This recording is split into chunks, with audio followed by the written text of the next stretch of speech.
All right, so let's dive into this drama that's been going on between the Houston Rockets and James Harden. So, as it stands right now, the Houston Rockets are communicating with a bunch of teams across the NBA who are interested in trading for James Harden. Now, from what I've seen so far, I mean, it's still a fluid situation as far as I can tell. It seems like there are a couple teams like the Philadelphia 76ers, the Miami Heat, and the Brooklyn Names. They've been some of the teams that have been in reports that have been in contact with Houston. But really, the main team that I've seen so far are the 76ers. They're the team that's really in focus right now because there have been a couple of reports that I've seen that Ben Simmons would be available for a trade in a trade package that would send Ben Simmons to Houston and that would send James Harden to Philly. However, at the same time, you got Daryl Morey, who is the president of basketball operations for the 76ers. And he used to hold the same position for the Houston Rockets just a few years back, but now he's with the 76ers. And he's already come out and said that they're not going to trade Ben Simmons. I mean, he said, like, this was one of the quotes that he said.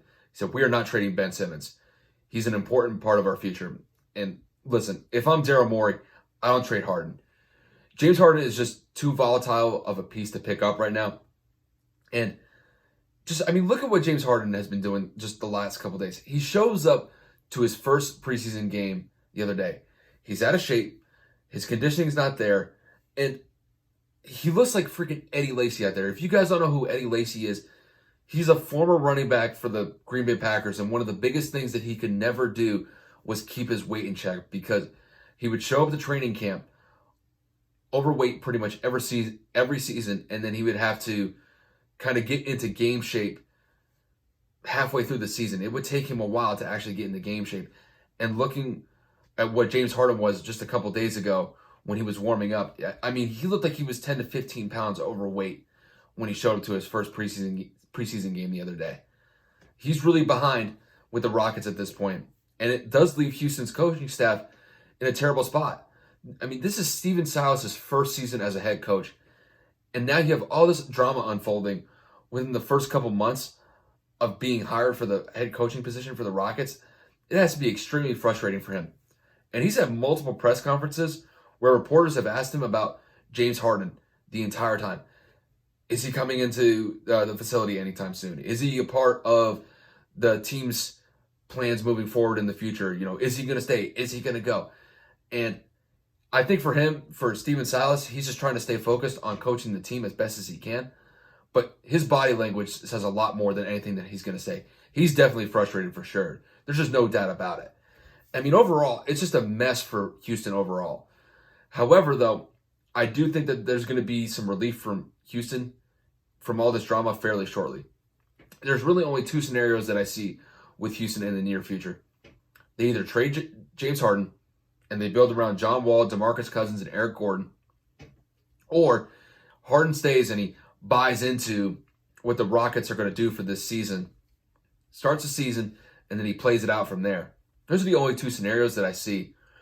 But if it were up to me, I get Harden out of there. I wouldn't be able to put up with this BS anymore. I would just trade him and try to get a bunch of trade capital back for him.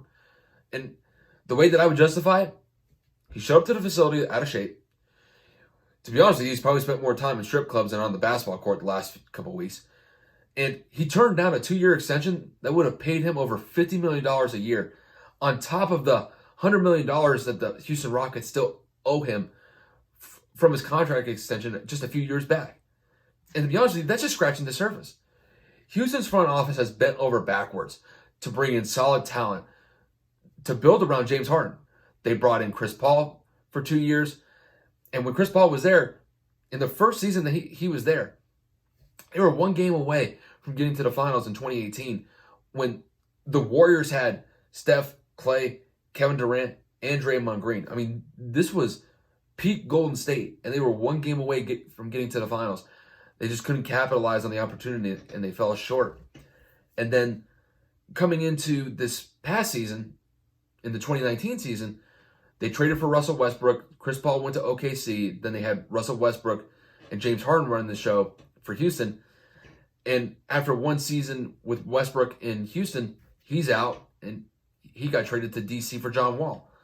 So, I mean, just looking at where Houston stands right now, I've seen a bunch of well-regarded analysts across the board saying that Houston's front office is to blame for all of the Harden drama at this point. In my eyes, those people are either excusing or turning the cheek to this petty behavior from James Harden. The issue is not the Rockets' management here. It is James Harden. He is the problem. This team has had the talent to vie for championships for several years. With James Harden, Chris Paul, Russell Westbrook, they had Clint Capella. I mean, hell, they even had Dwight Howard a couple years ago when he was actually relatively still a pretty solid player in the league. But James Harden has fallen short pretty much in every opportunity that he's had to get to the finals and be a championship contending team. But he has failed to do so in those opportunities, and now he's up to all these shenanigans right before the season starts. If it were up to me, just if I'm Houston's front office, I just try to get him out of there, send him somewhere else, and let another team deal with his problems. I'd rather miss the playoffs and deal with no drama whatsoever than to go to the playoffs this year and deal with all the drama that Harden could potentially bring the entire season if he stays. Because, listen, I'm not going to lie about it. If Harden does end up staying, they're probably going to get to the playoffs. They're probably going to get bounced in the first or second round. But if Harden doesn't stay and you just build around John Wall, DeMarcus Cousins, and Eric Gordon, I mean, it could be a playoff team. They kind of be looking on the outside end, but they could kind of sneak into that 8 spot. But it would be a lot less drama for the team, and it'd probably be a lot better for Houston overall if they didn't have to deal with the drama. But we'll kind of see how it goes with Houston over the next couple of days. Obviously, there's been some rumors that he may be on the way out, maybe going to Philly. So we'll definitely keep an eye out for that. So